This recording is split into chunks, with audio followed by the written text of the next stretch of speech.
Welcome to a new kind of truth. This podcast will broadcast a new gospel that will feel like church, where the pews are filled with the hues of the human condition, folks searching for something because we all going through a similar kind of something, all of us looking for a message, so no need to sit in the back. Come to the front, learn a lesson, get a blessing. You probably came to be entertained or hear the choir sing, but you're about to feel the thoughts of a purpose-driven woman. No sugarcoating, all truth, straight, no chaser, here to get down to the heart of the matter, so be prepared to peel back the layers. Pour your wine, open up your mind, and let's unwind to the rantings of Danny. All right, y'all. So we are back for episode number 2 of the Rantings of Danny. I am glad you have returned, and I'm looking forward to this session. As you know, that we are doing a 5-part series on racism. And before we dive right in, let me go ahead and introduce myself. If you're catching this for the first time, my name is Danny Cook. I am your host for the Rantings of Danny. This is a podcast that is made with the intention to change the world one conversation at a time. We will be doing that by tackling topics that may be slightly uncomfortable, that might push you outside of, your normal bounds of thinking, might introduce you to some new things. But every conversation is done from a place of respect, with the goal to be understanding at the very least, and an agreement to disagree. At the very most, maybe a meeting of the minds, maybe some cooperation, maybe some progress, so that we can connect better with each other, so that we can heal, we can grow, and we can create wealth of all kinds in this lifetime. So welcome. I'm glad you are here. If you have not subscribed yet, please make sure you do that. You can also visit me on our Facebook page, which is The Rantings of Danny, same name as the podcast, of course. You can also email me at danny@therantingsofdanny.com. This is not a conversation I want to have on my own. This is something that I want us to really talk about. I don't care what side, and I don't even like that word, but I don't care where you fall in your views on racism in this country, and what it means and what it is and what's the current state of it and what can we do about it. I want to hear from you. So please, put them fingers to your keys and send me a message and let me know what you're thinking. Let's have a conversation, okay? And yes, one of these 5 will be broadcast live. I believe that I will do the 5th episode live. So be looking forward to that, and get on board and let's chat. So I want to dive right in, and the name of this episode, as you can see, is Yes, He's Your President. Now what? And that's something that, I've seen a lot of people. There's even like a Facebook page out there. He's not my president. And, denial gets us nowhere. I don't know how many times we've heard it said that you can't change that which you do not accept. You cannot, make any progress until you kind of admit where you are and take ownership of it. And we as a country need to take ownership of the fact that he is our president. He sits in the Oval Office. He makes decisions and choices and laws that dictate, the future of our country. So, if you sit back and say he's not your president, what you do at that point is you relinquish any power, any impact, any possible, progress that you could help make while he's in office. I can sit around all day and say, I'm not my weight. Well, I am, because it's my weight and it is what it is. And I'm going to have to do something about that. As a disabled veteran, that's definitely been a life lesson for me. I can sit around and, try to say, oh, well, my back isn't what it is and my knees aren't what they are. And, all of those kinds of things. Or I can say they are exactly what they are. And I want to be fit and I want to be healthy in the midst of them and make choices around that. So here's the earth-shattering revelation for you guys. You ready? Donald Trump is your president. Now what? And, part of this conversation, and so one of the things that I want to focus on, obviously, is him president with the beliefs that he appears to have by the things that he says, by the things that he does regarding race. So what we're not going to do is debate fact. We're not going to debate fact. I'm going to give you some straight facts. They are exactly what they are. And so I just want to start with a couple of things. So the first one that really comes to mind first is Donald Trump's position on the Central Park 5 and the fact that he took out full-blown ads in the newspaper calling for the death penalty for 5 minorities in a case in which they were completely innocent and had been proven to be so. That in itself, to me, speaks volumes. But if that is not enough, let's keep going. Let's come on up into present day time. What I'm going to do is share with you a few quotes that I think are very significant when we talk about, is Donald Trump racist? Is the president of the United States in 2018 a racist? And let's just take a look. On June 16th, 2015, when Trump announced his campaign for president, he was quoted, and this is a direct quote, "When Mexico sends its people, they're not sending their best. They're not sending you. They're not sending you. They're sending people that have lots of problems. They're bringing drugs. They're bringing crime. They're rapists. And some, I assume, are good people." I'm just going to let that sit right there for just a second. I read it sometimes and I go, really? Is this what he said? For real? Like, this is what? Okay. Oh. February 28th, 2016. During a CNN interview, after disavowing the endorsement of former Ku Klux Klan leader David Duke, Trump equivocated when he was asked in a nationally televised interview on CNN whether he would say flatly that he did not want the vote of David Duke or any other white supremacist. This is him, I quote, "Well, just so you understand, I don't know anything about David Duke, okay? I don't know anything about what you're even talking about with white supremacy or white supremacists, so I don't know." Could you get any more ambiguous than that? Let's just pretend we're dumb and we have no clue what the question was or its relevance. Moving on. June 3rd, 2016. Pointing to a black man surrounded by white Trump supporters at a campaign rally in Reading, he says, and I quote, "Look at my African American over there. Look at him." Really? Okay. June 5th, 2016, in a CBS interview, Trump had said that the Mexican ancestry of a federal judge born in Indiana should disqualify him from presiding over a fraud lawsuit against Trump because of his proposed border wall. After he called the U.S. District Judge Gonzalo Correll, quote unquote, a member of a club or society very strongly pro-Mexican, a reporter asked Trump whether he would also feel that a Muslim could not treat him fairly because of his proposed Muslim ban. "It's possible, yes," quote unquote, said Trump.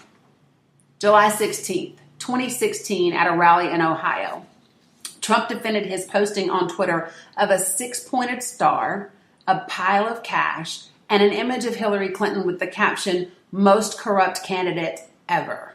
Widespread denunciations of the tweet as anti-Semitic led an aide to delete it, but Trump said it should have stayed up. Quote, this is what he said, and I quote, "Just leave it up and say, no, that's not a Star of David. That's just a star," he said. "It could have been a sheriff's star," he said. Whew. Are y'all with me yet? Are you just baffled? I am. And I've read this stuff, obviously, in preparation for this podcast, and I'm still like, really?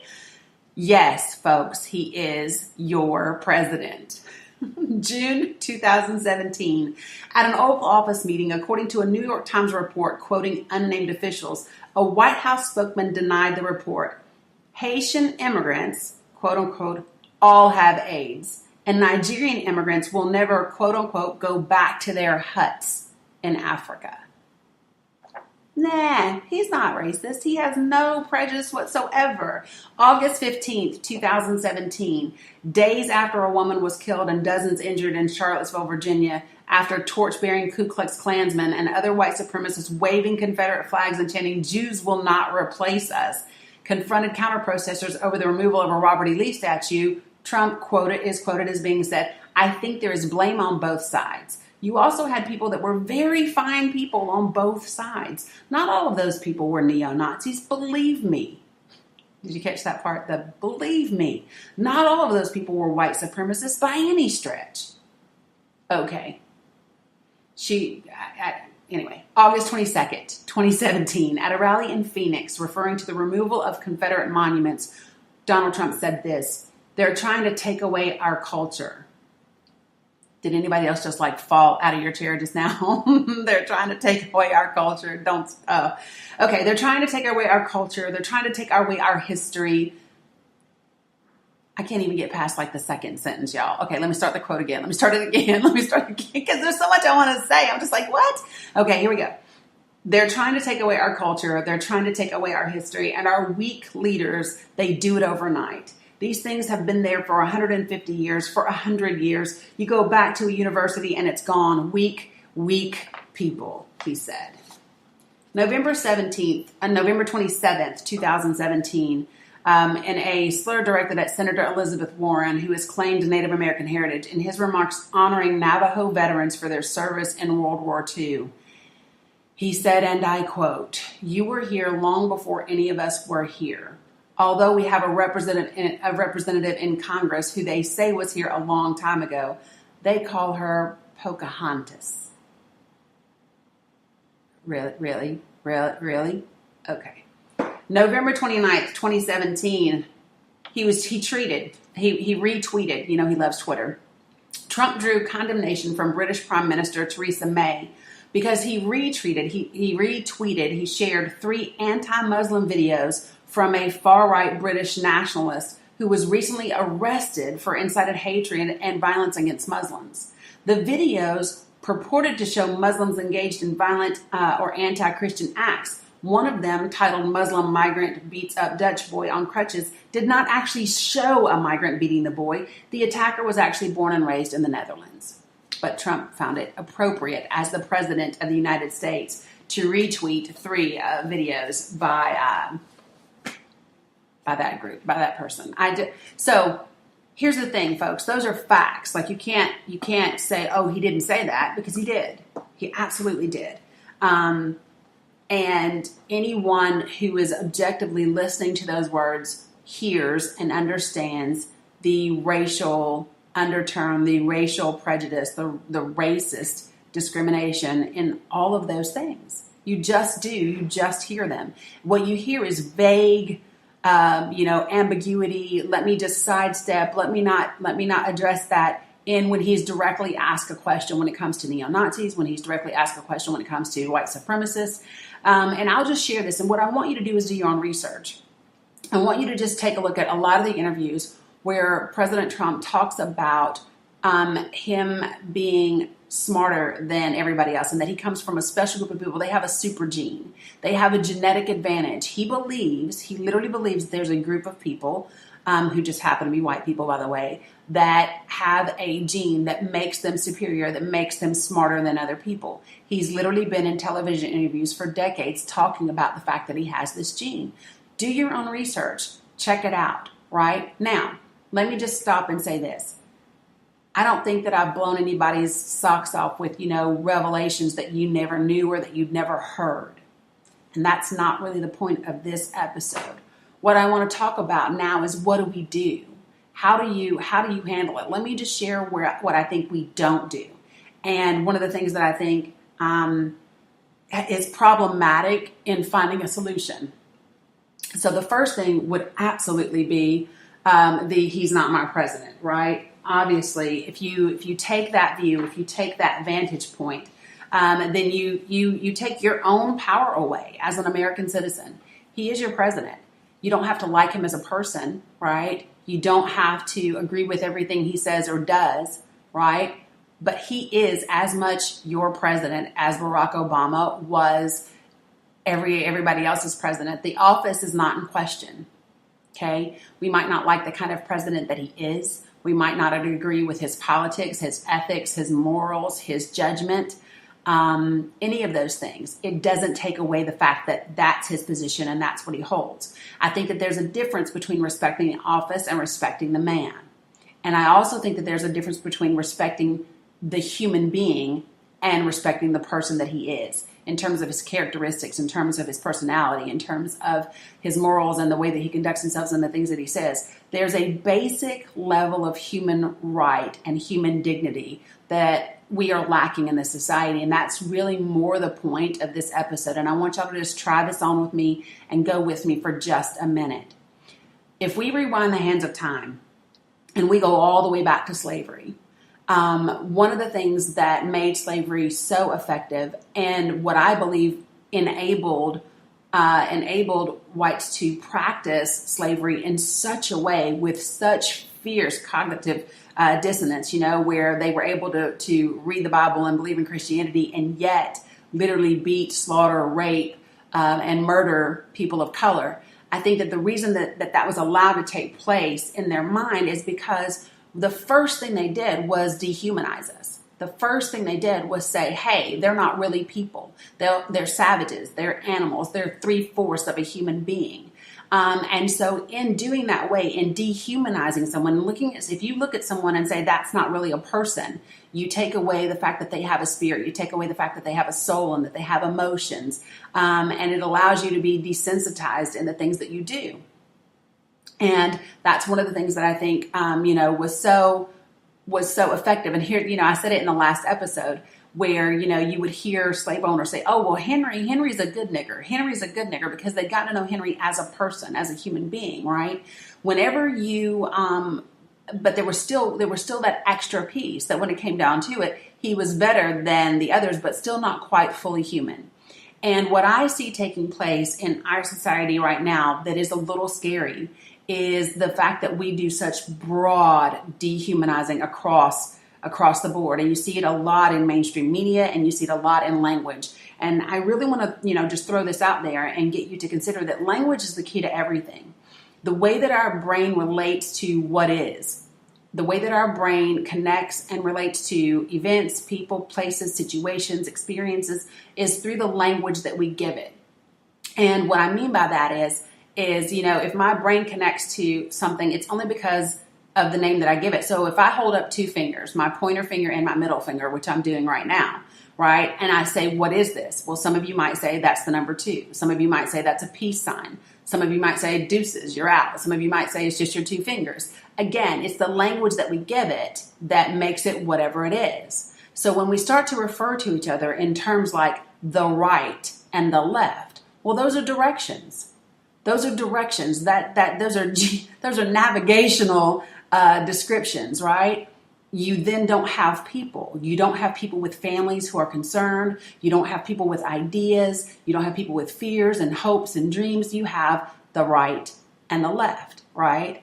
It's the same thing when you think about liberals and conservatives. Well, whether I'm a liberal or whether I'm conservative, liberal in itself is an adjective, right? It describes something, right? We've turned it into a pronoun a proper noun, actually, that describes a group of people.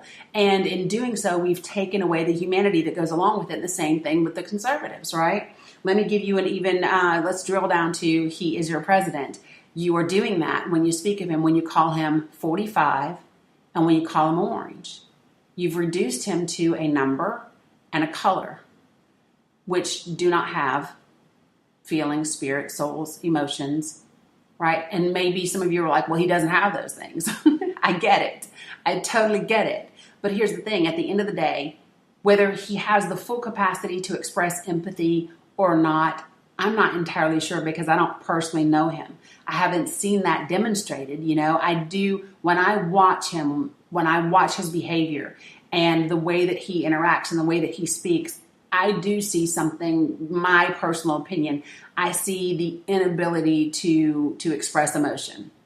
I see the inability to adequately have empathy for people's hurt and pain. I do see that. And I think we see it demonstrated in the awkwardness when he's in situations that should be, that we might think ought to be more somber, that might, be more, sorrowful. We've seen him say things and do things and have gestures that just seem so out of place. And it's because I personally don't believe that he can tap into those things. That's just my personal opinion. You're entitled to have your own. What my concern is that when we talk about him, because I believe that there's such a strong power in our language and in our words and the way that we see things, our perception creates our reality. And I think the more that we denounce him as president, we don't take ownership of the fact that, okay, he got elected. So what do we do about that? If you don't like the fact that he got elected, do we need to look at our electoral system? Do we need to look at, the electoral votes? Do we need to look at the electoral college? Do we need to look at the popular vote? What do we need to look at? So when we say he's not our president, we'll just wait till the next election. Well, then all you've done is let what happened before have the possibility of happening again, right? So it's being able to say, okay, this happened. Where was the breakdown, and what do we do about it? Do we care enough to do anything about it? Who do we need to elect? What do we need to do? What proposals? What bills do we need to put in place? What suggestions do we need to have? What are the conversations besides just arguing about who's right and who's wrong? That doesn't solve anything, right? I keep saying every time we make someone wrong and we want to be right, all we do is have defenses go up and cooperation goes down. That's what happens every single time. So I think we have to come to grips with he's there. And then you have to take ownership of our language and the way that we talk about him. And not just him, but the way that we talk about each other. How often in our world and in our language now do we talk about folks in such a way? Guys, let me bring this all the way back down to like my philanthropy, work, and the way that when I was in Charlotte and I was doing free hugs and love, I stopped saying the homeless because it reduced them to a group of people that somehow they were just in a category all by themselves. And I started referring to them as our homeless because they are ours. They are part of our community. They are part of our cities. They are part of our country. And, we need to stop making this distinction where we separate from each other and put each other in groups, the blacks, the whites, the homeless, the poor, the middle class. Because when you do that, you forget that you're literally talking about people. We're talking about each other. We're talking about other people and other families who want to see their children grow up and be happy. We're talking about, like it or not, he has children and he has a wife. And what's said has an impact. We do it with celebrities all the time, as if the fact that they are celebrities and that they made money and they are rich gives us the right to be just ridiculously cruel because memes are funny, because it's going to get us a laugh or a few likes or a few shares. Those folks go home and they have to work through their crap the same way the rest of us do.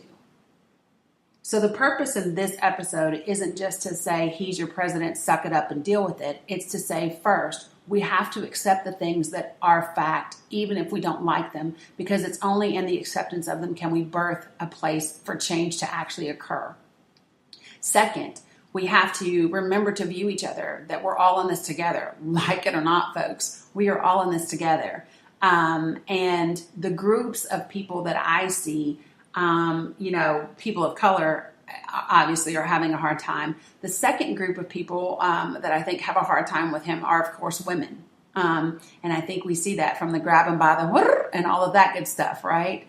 I haven't really caught on to this podcast thing to know like how much I can say. I know that I can use explicit language, but I don't know if it like hurts me at all yet. So I'm just going to keep it like PG rated and just leave it there. But, I think, from his comments on his reality show when he said, I bet you look good on your knees and all that kind of stuff, I think that there's a definitive area where women have to be concerned about the fact that he is our president. Again, it doesn't negate the fact that he is, in fact, our president. When I look at the fact that one of Trump's longtime best friends is Jeff Epstein, that's a serious cause for concern for me. Jeffrey Epstein is a convicted pedophile and a billionaire.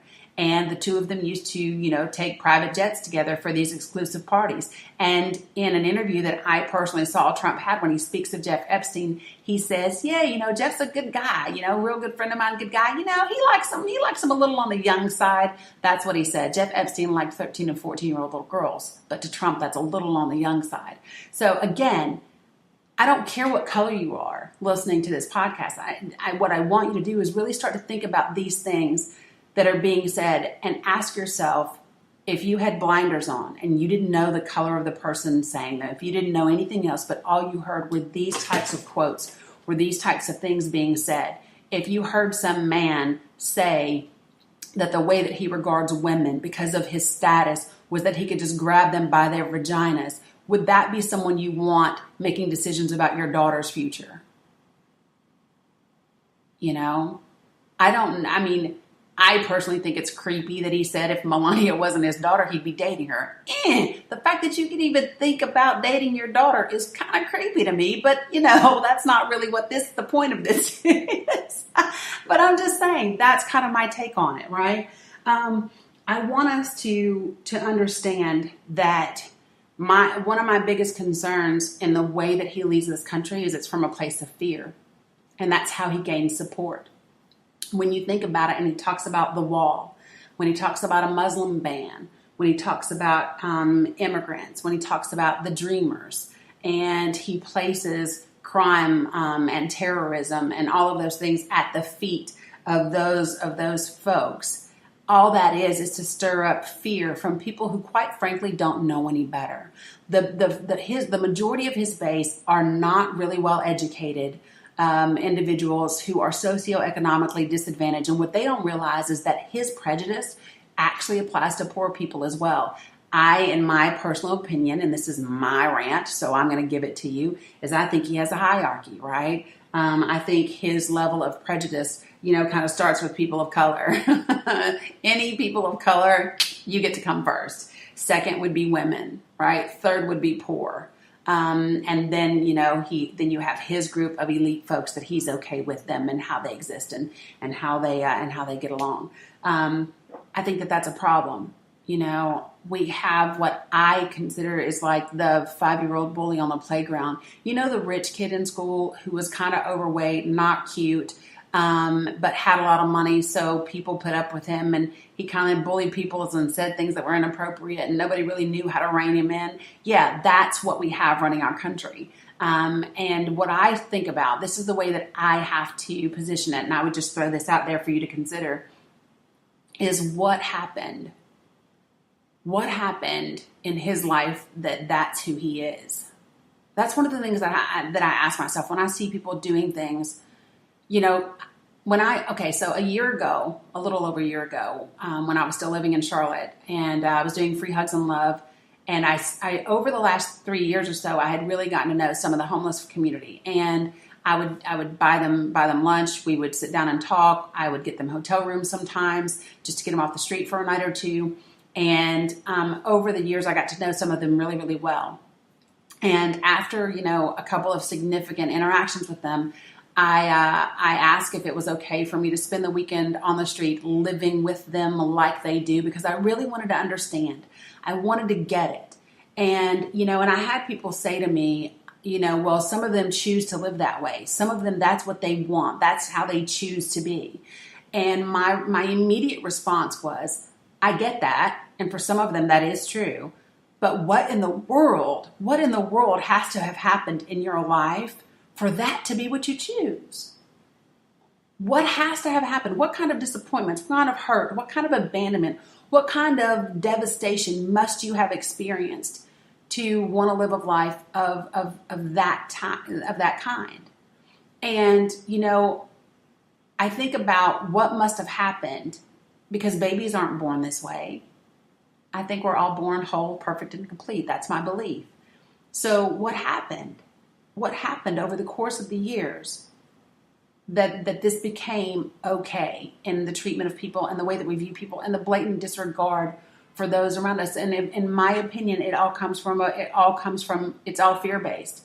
Racism in itself is fear-based. The idea that you have to dominate another group of people because you are scared that somehow the tables are going to turn and you're going to have less than, and you're going to be in their position, or that they're going to do what you did to them. All of that is fear-based, guys. And so one of my biggest things is when we talk about what to do about it, right? You hear Black people say, well, I'm not my great-great-grandmother. They think we won't rise up. They think we won't do this. They think we won't do that. Or even what's happening in South Africa right now, where them taking back farms from white farmers and, all of those kinds of things. That's not the solution in my opinion. Flipping the script would make it just as wrong, but on the other side. So my question for you all, and I would love to hear your feedback, is what do you do? Now that America has elected a president who is blatantly engaging in racist behavior and belief systems, and that's what's leading your country, what are you going to do about it? What can we do about it? What are the conversations that can be had? Are we just going to continue with jokes and memes and a bunch of news stories? And are we going to continue to just dehumanize everybody? Is everybody just going to be the something, the right, the left, the liberal, the conservative, orange, 45, whatever we want to call each other? Is that what we're going to do? Because at the end of the day, it doesn't help us get any closer to a human group of people that can be connected, that can love together, that can heal together, that can grow together, which is what I hope we can achieve. And I know, like I said, it's a tall order, but y'all, tell me what you think. What can we do? And how much can you see of yourself in what I'm saying? What can you do with your language? What can you do with your perception and your perspective? And I'm going to tell you something. It's challenging. It is super challenging. I get it, because it's like you don't feel heard. You don't feel understood, and that can be super frustrating. So I want to create a space where everyone can be heard. I'm going to throw this at you before I wrap up. So I'm getting ready to go on my family reunion. I leave next week. And it's my mom's side of the family, which is the white side of the family. If you don't know the story, or even a little bit of the story, go back and listen to the first episode. I'm biracial, and so we're going home. And to give you an idea, I know that come next weekend, me and my grandkids are going to be the only black people that I see for about a week.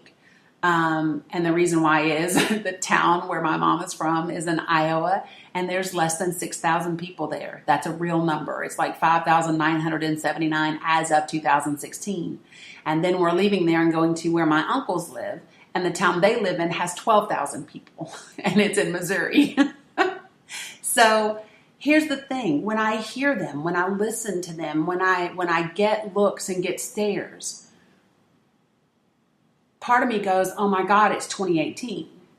Part of me also says they live in a town with 6,000 people. They have no freaking clue what the rest of America is like. You know what I mean? And I think sometimes we don't think about where people come from and what their experiences are and what their upbringing is and why they are the way they are.